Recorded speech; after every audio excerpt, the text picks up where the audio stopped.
Let's be honest, we all have junk drawers, but who says they have to be messy?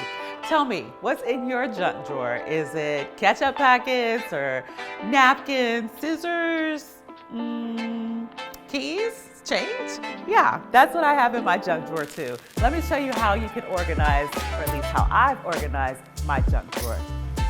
What do you keep in your junk drawer? Matches, keys, fast food packets, I don't know.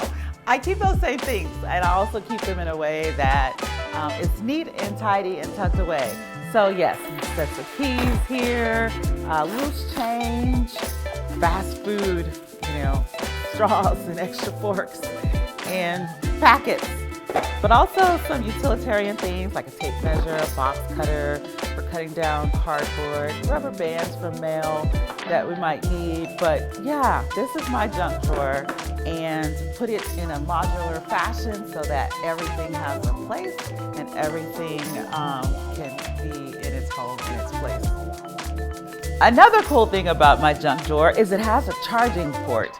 So there are 2 USB ports here as well as 2 plugs. So this is a great way to plug up your phone for the night and tuck it away. I do that with my work phone.